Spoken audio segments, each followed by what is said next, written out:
baax ci plateau bi di leen ndokkeel ci bés bi ndax ku ci nekk ci ñoom ñaar am na benn cër boo xamante ne amoon nga ko ci parti bi nga xamante ne mooy Pastef tey te parti boobu moom ci parti boobu lu ñu amee tey président de la République sunu 5e président de la République du Sénégal xanaa ma nuyu tàmbali ak Moustapha Guirassy monsieur Moustapha Guirassy di recueillir rek sa ressenti ci li nga xamante ne moom mooy prestation de serment bi en résumé et surtout sur li nga xamante ne moo def actualité bi ñu yegsee fii mooy la nomination d'Ousmane Sonko comme Premier ministre. Est-ce que c'était une surprise? Est-ce que ça vous a surpris ou pour vous c'était quasiment normal qu'il soit nommé Premier ministre aujourd'hui? Jërëjëf. Pour la prestation de serment,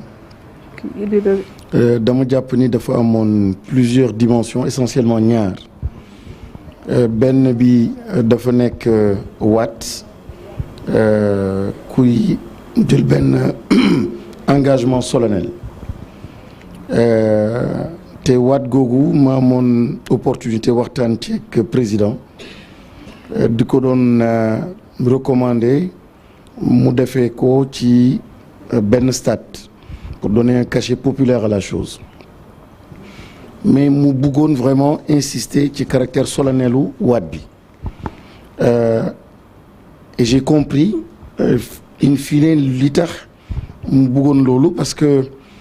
dafa meloon ni dañ koy def rek simplement pour le faire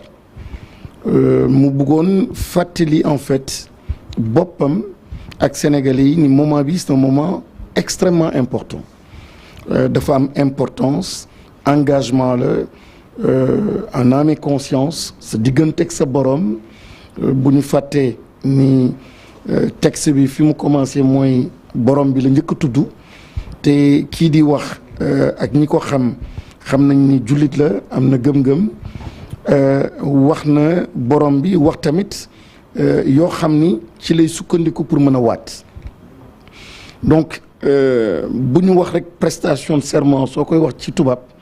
xëy na mën nañ ko génnee ci cadre bi ak li muy tekki ci njëlbeen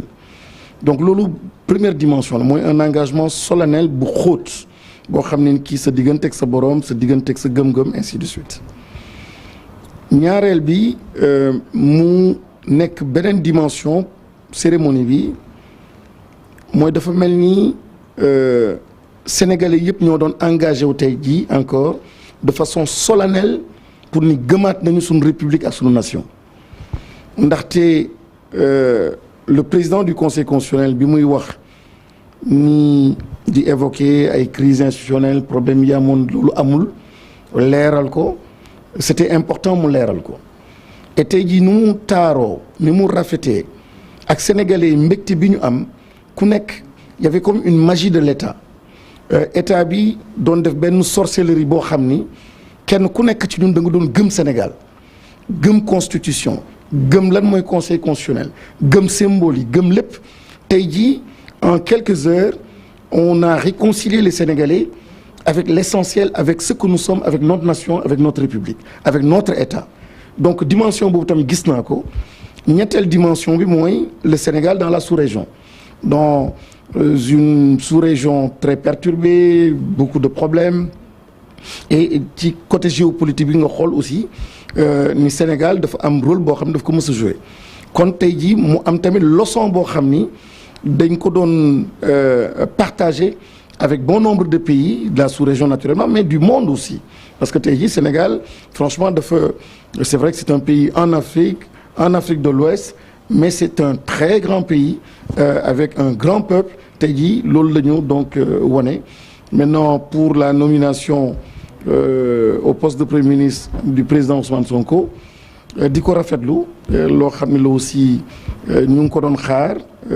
am ñoo xam ni seen analyse joxoon na leen ko am ñeneen yoo xam ne leneen la ñu gisoon mais je pense que c'est une très très bonne chose parce que président Ousmane Sonko projet bi dafa nekk à la base de ce projet te projet bi dafa am importance la mise en œuvre du projet dafa nekk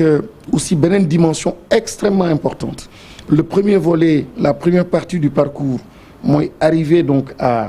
au pouvoir, ça nous l'avons réalisé, mais la deuxième partie la plus délicate, la plus difficile, c'est être sûr en fait qu'on va réaliser à 80, à 90%, à 100% le projet. Et pour ça, il faut mettre aux commandes donc quelqu'un qu'il connaît et qui a surtout le leadership. Il s'agira de leadership. Et de façon incontestable, il a